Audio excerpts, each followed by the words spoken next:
Bwana, picha inaanza, tunakutana na binti anaitwa Ada. Akiwa barabarani anakula kikumbwa na binti mdogo. Pale pale anakuwa mkali. Wewe una shida gani wewe? Mbona umenigonga? Binti akamwambia subiri. Kwa hiyo wewe unaniona? Lakini pia kwani umevalia mavazi yao unaelekea katika sherehe ya Halloween?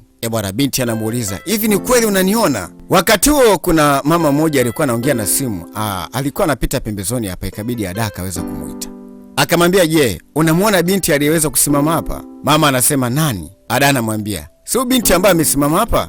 Bwana, mama alianza kumtafuta binti pale lakini hamuoni. Kabidi akamwambia Ada, "Inaonekana kwamba wewe umechanganyikiwa, si ndio?" Anasema kwamba hakuna anayeweza kumuona isipokuwa yeye. Akamwambia, "Mimi ni mzuka, maana nishakufa tayari." Basi akili zikamjia pale pale, akajua kabisa kwamba hii amekutana na mzimu.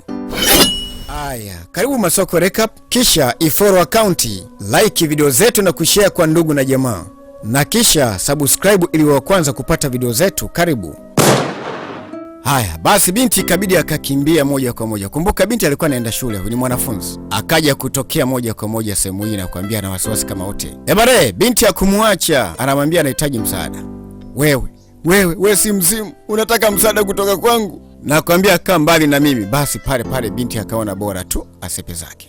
Bana, mzuka ukabaki wenyewe pale. Upande wa pili tupo shuleni na mwalimu yuko kwenye kipindi chake. Ghafla mlango unafunguliwa kwa kasi ya ajabu namna hii. Hakuwa mwingine aliyefungua mlango, alikuwa ni bibi Ada. Ikabidi akatoa heshima yake kwa mwalimu japo alikuwa amechelewa, na kuambia mwalimu akamtazama tu hata kuweza kumjibu. Pale pale binti ikabidi aweze kuelekea kwenye kiti chake. Hatimaye mwalimu aliendelea na kufundisha wanafunzi na alikuwa anafundisha somo la biology. Na hatimaye akaendelea kutoa maelekezo katika ile topic ambayo alikuwa ameweza kuandaa siku ya leo. Wakati huo mzuka ukatokea, bibi anakuambia akapiga kelele hatari na kuambia kila mtu alibaki kuweza kushangaa katika darasa hili. Pale pale bibi ya Ada akawa amenyosha mkono upande wa pili. Bana, Ada anasema, "Ni wewe tena tafadhali. Embu niache bana, niache mwenyewe tu tafadhali. Nakuomba uniache." Bana, kama muujiza hivi. Basi pale pale Ada akanyanyuka, akafungua mlango, akakimbia. Ada anakuambia akaacha mshangao mzito, kila mtu akabaki na maswali yasiyokuwa na majibu.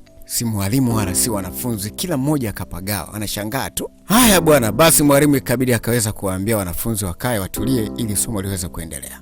Tunarudi moja kwa moja upande wa pili. Basi Ada ndo kwanza anarudi nyumbani. Hapa ni nyumbani kwao. Kabla hajafungua mlango tu, babake anafungua mlango. Huyu ni baba yake. Ikabidi akaweza kutoa heshima kwa baba yake. Baba anamuuliza, umerudi? Alimwitikia na kumwambia ndio nimerudi. Baba anamuuliza, vipi habari ya shule? Habari ya shule ni nzuri baba. Wakati baba anaondoka, Ada alitamani kama angeweza kumwambia kile ambacho amekutana nacho. Mzuka ukamfuata moja kwa moja mpaka huko. Anamwambia unatakiwa uweze kumuonya. Binti akashtuka. Anasema ni muonye nani? Bana, mzuka ukaweza kumuonyesha kwa ishara kwamba inabidi aweze kumuonya baba yake. Anasema kwamba kaka yake ameplani kwenda kumuua. Na anaanzaje kumuua na atamuuaje? Anasema ni lazima uweze kumsimamisha, la sivyo anaenda kupata matatizo. Ikabidi alianza kumfuata na kumuita akimwambia baba. Wakati huo baba ndo kwanza alikuwa anaelekea kwenye gari. Bwana, hii kitu ilianza kumtia baba mashaka. Baba anamwambia, naona unakimbia kama vile umekutana na mzimu. Baba, ni kweli nimekutana na mzimu baba. Akaambia mzimu umetoa unabii juu yako. Anamwambia kaka yako anaenda kukuua kwa sababu mpango wake ni kwenda kuchukua hizo dokumenti za ardhi. Yaani unataka kuniambia kwamba kaka yangu wa pekee ana mpango wa kuweza kuniua na aweze kuchukua makabrasha ya ardhi yangu? Ada anamwambia tafadhali baba, nakuomba uweze kunielewa. Hii kitu iko serious unajua. Baba akamtazama binti yake na kumuuliza swali. Akaambia mbona umekuwa na mambo ya ajabu ajabu? Ninahisi utakuwa umechoka baada ya kuwa umetoka shule. Ingia ndani mara moja, nenda kapumzike. Akamwambia ndugu yangu aweze kuniua. Basi baba akaendelea na mchakato wake. Lengo lake lilikuwa ni kutoka kwenda kukutana na ndugu yake. Lakini hili jambo ni kama lilianza kumletea baba mashaka. Ikabidi akamuuliza binti yake, akaambia, "Umejuaje kama leo nilikuwa na mpango wa kwenda kuuza shamba nikiwa na ndugu yangu?" Ikabidi binti akamwambia babake, akaambia, "Umeona mimi nimekutana na mzimu umeniambia kila kitu."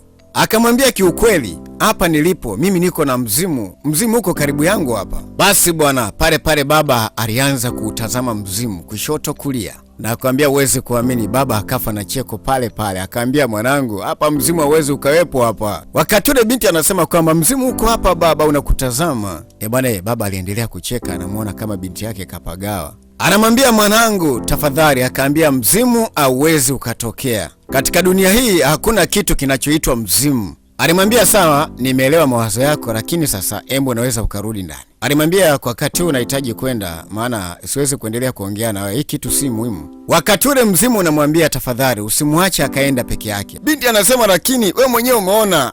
Pale pale ikabidi akaweza kumvaa babake. Akamwambia baba samani baba, je, unaweza kuniruhusu ili tuweze kuongozana wote? Anamwambia ikiwa kama kuna tatizo ama jambo lolote limetokea, basi mimi naweza nikakusaidia baba, tafadhali tuongozane wote baba. Akamwambia lakini pia anahitaji kwenda kuiona hiyo ardhi baba, tafadhali.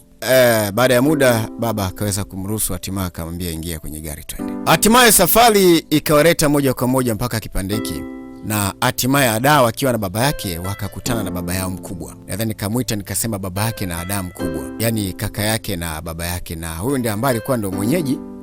Kwa lugha nyingine tuseme kwamba ni dalali wa shamba la ndugu yake. Na hatimaye safari ikawaleta moja kwa moja mpaka sehemu hii. Na kwambia binti anatazama kushoto, anatazama kulia, yale maneno ya mzuka yanamchanganya. Kwa mbele kidogo kuna kichaka, na hatimaye kuna mwamba mmoja anatokea katikati ya kichaka namna hii. Haya, basi moja kwa moja yule mgeni ikabidi akaweza kumfuata yule mwamba ambaye katokea kwenye kichaka. Lakini jambo la kushangaza, binti alikuja kubaini kwamba huyu mtu ana bastola mkononi. Bwana, kabla hajaweza kuongea naye chochote, amri katolewa moja kwa moja kwamba inabidi wapige magoti. Baba akaanza kushangaa, hii nini maana yake? Nakwambia piga magoti. Pale pale nakwambia baba na mtoto ikabidi wakapiga magoti. Kaka mtu anasema kwamba nilitaka ufe mwenyewe, sasa unamleta mwanao asiyekuwa na hatia. Bibi anasema tafadhali, hatuhitaji kufa jamani, baba mkubwa, hatuhitaji kufa baba mkubwa. Baba anasema kwamba anaona sasa mnaenda kufa pamoja na mwanao. Anamwambia ikiwa kama utaweza kunipatia hizo dokumenti za mashamba, basi hakika nitakuacha hai. Na kwambia pale pale baba alianza kujitetea, anamwambia Patrick kaka yangu, tafadhali kwa nini nifanyie yote haya? Bwana, wanaamrishwa pale pale, wanaambia kwamba reteni, fanyeni haraka. Binti anasema baba tafadhali, hebu wapatie tu baba, wapatie. Wakati huo ikabidi baba aweze kuchomoa kitu na aweze kumpatia, maana hamna namna. Na kwambia baba anatetemeka. Anaona haya mambo ni mambo ya ajabu kwake. Haya bwana, baada ya muda ndugu yake akawa amepewa zile document, na hatimaye safari ya kuondoka akaanza kuondoka moja kwa moja namna hii. Huku baba anakuambia kabaki na mshangao, anashangaa kuweza kumuona ndugu yake Patrick ana bunduki. Bwana, pale pale ikabidi sasa wanyanyuke mara moja na kuweza kukimbia.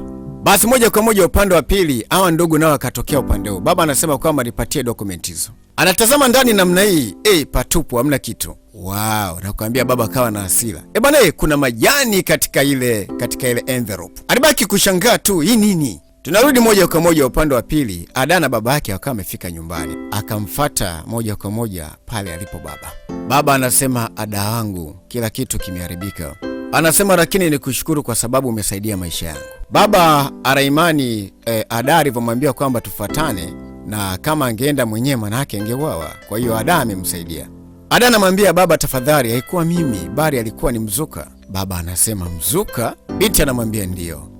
Baba anasema kwamba yuko wapi huyo mzuka, anahitaji kuweza kumshukuru kwa kile alichoweza kututendea. Wakati huo mzuka ukatokea, unamwambia Ada, ukimwambia kwamba mwambie kwamba kila kitu kiko sawa sasa. Kabidi amwambie baba yake kwamba baba, mzimu unasema kwamba kila kitu kiko sawa sasa. Baba akabaki anashangaa, hii kweli Haya, pale pale binti akaweza kufungua begi, na baada hapo akatoa zile dokumenti. Anamwambia kwamba hizi ni dokumenti za shamba. Baba haraka ikabidi achukue na alianza kuzikagua. Anamuuliza, umezipataje hizi? Anasema kwamba nilikuwa najua kwamba ndugu yangu Patrick amezichukua. Alichukua hizi, hebu niambie binti yangu, umezipataje? Basi Ada anamwambia kwamba baba, ni historia ndefu, ikabidi moja kwa moja amkumbushe. Siku ile wakati wanatoka wakiwa wako kwenye gari, bwana mzuka ulitokea. Na ukamwambia kwamba inabidi aweze kuchukua dokumenti ili aweze kuzipakia kwenye begi lake. Basi nakwambia pale pale binti akachukua zile dokumenti chapu kwa haraka akazipakia kwenye begi lake. Baada ya kuzipakia zile dokumenti, mzuka anamwambia embu lete bahasha hiyo mara moja. Hatimaye Ada akachukua ile bahasha kama maelekezo ya mzimu, akamsogezea mzimu. Anamweleza kila kitu baba yake kilichoweza kutokea, kwamba aliwezeje kupata zile dokumenti. Kwa hiyo kumbe mambo ilikuwa namna hiyo, si ndio? Binti anamwambia ndio. Mambo alikuwa namna hiyo. Basi bwana, kumekucha ni asubuhi na mapema. Binti Ada ndo kwanza alikuwa anajiandaa, anahitaji kwenda shule japo alikuwa amechelewa. Lakini ile anafungua mlango tu, anaona mzimu umekaa mbele yake. Na hakuwa na wasiwasi tena, maana alikuwa ameshaanza kuuzoea. Kwa hiyo alikuwa hana haja ya kuweza kuogopa. Basi bibie akawa amekwisha kuweza kusogelea mzimu namna hii, akaweka begi lake pale, ikabidi akatoa salamu zake. Binti mzimu, habari ya asubuhi. Akaambia okay, tuachane nayo. Kabla hajaweza kumwambia jambo lolote, akaja kubaini kwamba kuna shida. Aligundua kwamba mzimu una matatizo, ikabidi aweze kuuliza mzimu. Anamwambia mbona unaonekana kuwa na huzuni, kuna shida gani? Unamwambia kwamba kuna jambo baya ambalo liliweza kunitokea. Bwana Ada kuweza kusikia kwamba bibi ana historia ndefu, basi moja kwa moja ilibidi atoe begi lake na akae ili aweze kupiga naye story. Sasa ikabidi akaanza kumweleza kipindi kile wakati akiwa binti mdogo. Bwana upande wa pili tunakutana na mlinzi mmoja anafanya mambo yake hapa. Ilikuwa ni mida ipatao mida ya jioni hivi, kama mida ya saa 12 jioni. Lakini baada ya kufanya ukaguzi wake, anakuja baini upande wa pili kuna binti. Na binti mwenyewe ndo huyu ndo binti mzimu. Binti akiwa amekaa zake pale, hana hili wala lile, lakini kumbe mlinzi alikuwa amekwisha kuweza kumuona. Bwana mlinzi alianza kujiuliza, huyu binti anaweza kuwa na shida gani? Bwana kumbuka kuko kimya na ni mida ipatao mida ya saa 12 kuelekea saa 1 hivi. Pale mwamba akapata jibu, akaambia ngoja nifanye kitu. Nakwambiaje? Nakwambia leo mimi siwezi kuwa mwenyewe tu. Basi bwana binti akiwa zake pale, mlinzi alianza kunyata taratibu namna hii. Nakwambia binti haelewi hili wala lile. Taratibu anamnyapia binti namna hii, taratibu ananyata na mabuti yake. Bwana we, binti nakwambia hana hata wazo. Hakuwa na wazo kama kuna mtu anamnyapia huku nyuma yake. Basi bwana ghafla mlinzi akamdaka binti namna hii. Nakwambia tena akamdaka kinguvu namna hii, akambeba. Huku nakwambia binti anapiga kelele, lakini mwamba nakwambia akamkaba mpaka mdomo. Haya bwana, baada ya muda sasa nakwambia mlinzi anatoka upande wa pili, nakwambia kitumbotera huyo. Bwana ni wazi kabisa kwamba huyu mlinzi kashafanya jambo la ajabu. Haya, kilichoweza kufanyika maskini ya Mungu usiku ule, bwana cheki unyama ambao huyu mlinzi ameufanya. Alichokifanya baada ya kuwa amembaka binti, sasa akaja kuchimba shimo. Kumbuka hii ni hadithi anamsimulia bibi Ada. Yale yote aliyomkuta ndo haya. Bwana we, yuko mwenyewe tu. Lengo lake ni moja tu, anahitaji aweze kumfukia. Hakuna namna. Anafanya yote haya ili aweze kupoteza ushahidi na asije akapoteza kazi yake. Kwa hiyo akaona bora aweze kuficha ushahidi kwa namna hii. Basi bwana mlinzi taratibu anamchukua binti, anamtia kwenye shimo namna hii. Basi moja kwa moja akamlaza binti kwenye shimo pale. Basi bwana moja kwa moja mwamba huyu mlinzi alianza kumfukia bibie, maana kama atagundulika tu maana yake anaweza akaenda jela na atapoteza kibarua chake. Basi hakika mambo iko namna hiyo, akamsimulia bibi Ada kila kitu kilichoweza kumtokea. Na kwambia bibie alibaki kulia tu. Historia ile nakwambia ilimtia huzuni. Hii historia ni mbaya, inatisha kweli kweli. Ilibidi aweze kumpatia pole kwa majanga yote aliyoweza kutokea. Anamwambia pole sana. Basi kama kawa anamwambia kwamba pole sana, na jambo la kuweza kufanya kwa wakati huu inabidi kuweza kumtafuta mama yako ili tuweze kumwambia ukweli kwamba wewe ulishakufa, ili akaa anajua kwamba wewe uliweza kuuliwa. Anamwambia nami na kuahidi kwa mtu yoyote aliyehusika sitaweza kumwacha salama. Nitahakikisha sheria inafuata mkondo wake. Yani mambo ya ajabu. Bwana bibie Ada alibaki kulia tu, akimwahidi bibie kwamba mimi nakuahidi nitahakikisha kila kitu kinakwenda sawa. Nakwambia binti akamwambia kila kitu kilichoweza kumtokea kipindi hicho. Ada akiwa yuko mwenyewe, amekuwa ni mtu mwenye kuwa na mawazo muda wote. Kwa hiyo hii kitu inaonekana kumchanganya. Wakati ule akawa amekuja binti mzimu. Alimwambia kitu ambacho amekifanya kiko sahihi. Binti alimuuliza unamaanisha nini? Alimwambia kitendo cha kuweza kuomba msamaha kwa mwalimu wa Buchi. Anamwambia ni kitu ambacho amekifanya ni kitu sahihi sana. Anasema lakini kila mtu ananiona mimi ni kichaa. Nadhani mimi nimekuwa kichaa baada ya kuwa nimekutana na wewe. Anasema management yote ya shule wanahitaji kukaa kikao kwa ajili yangu. Alimwambia Ada unaonekana kuwa kichaa. Akaambia lakini hapana, usizungumzie hayo. Anamwambia madamu uko na mimi hakuna kinachoweza kuharibika. Anamwambia kwamba kila kitu kitakwenda vizuri tu na utakuwa na mimi wakati wote. Basi baada ya muda Ada ikabidi aweze kumuuliza, hebu niambie jina lako unaitwa nani? Anasema jina langu naitwa Uchanya. Ni jina ambalo mama yangu alinipatia kabla hajapoteza maisha. Ada anashangaa kwa kumbe mama yake kafa. Anamuuliza kwa mama yake alishakufa? Mama wa kambo aliweza kumpatia sumu. Anamwambia kivipi, ilikuwaje kwaje? Alimwambia Ada hebu twende, hatuna muda wa kupoteza.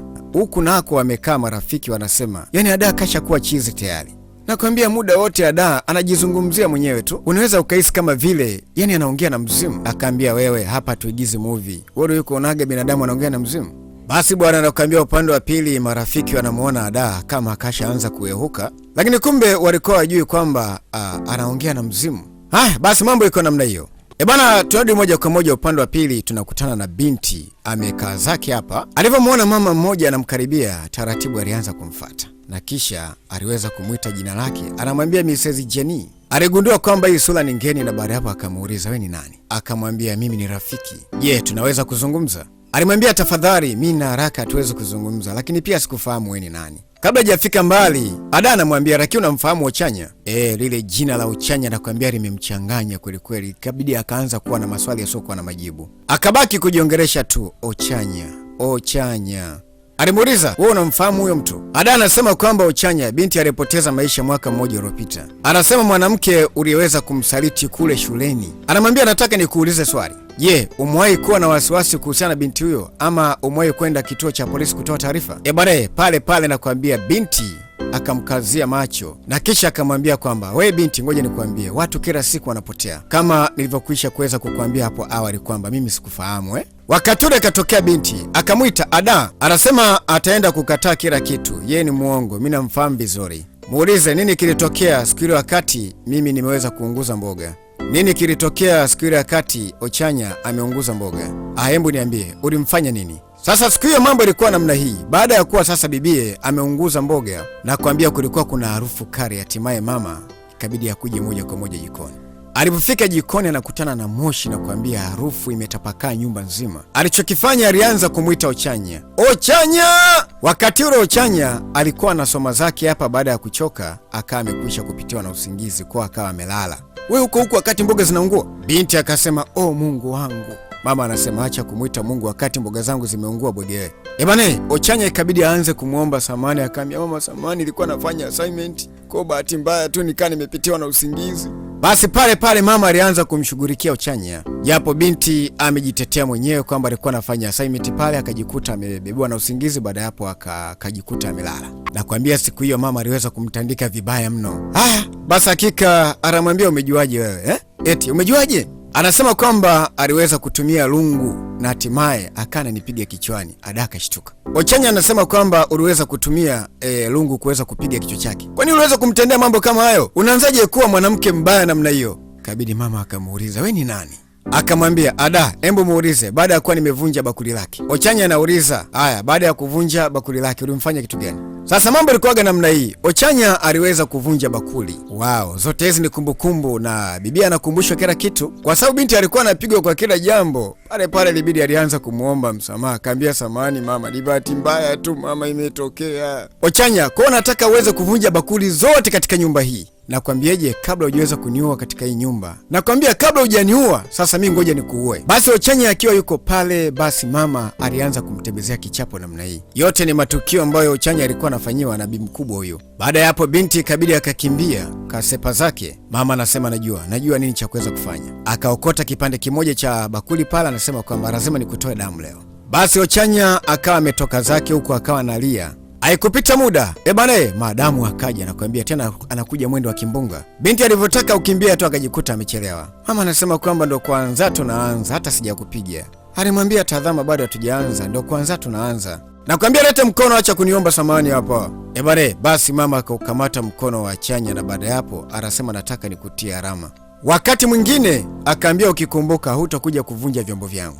Basi mama akamchanja pale na kuambia akamtia alama. Yote yani matendo ambayo bibi alikuwa anafanyiwa. Yani umempatia alama kwenye mkono wake na kuweza kumfungia ndani. Kweli? We ni mama wa namna gani? We ni monster au? Wakati ule sasa ikabidi mama achape rabat. Mama akakimbia zake, lakini Ada anasema kwamba siwezi kumuacha huyu, lazima nimkamate huyu mtu. Wakati mwingine tena bibi ndio kuanza rudi nyumbani. Inaonekana kama kuna kitu kimemchanganya. Kumbuka ni nyumbani kwao hapa. Ghafla arasikia sauti ikimuita. Ada akastuka namna hii. Kuna mama mmoja alikuwa amekaa zake pembezoni hapa. Wakati huo Ada arashangaa, hajawahi kumuonaga huyo mama, ikabidi akamuuliza, "Wewe ni nani?" Anasema, "Baba yako ameniambia kila kitu kuhusu wewe." Anasema baba yako ameniambia kwamba unaweza ukawaambia watu yani yale mambo yajayo. Yani kwamba ni mtu ambaye anaweza akaona kile kinachokuja. Bibi anasema, "Nini? Wewe nani kakwambia?" Anamwambia, "Kwa nini baba akwambia mambo kama hayo?" Bibi anamwambia kwamba alikuwa anajivunia kwa sababu we ni mtu special. Ada anamwambia tafadhali mama, utakuwa umefanya makosa, mimi siye.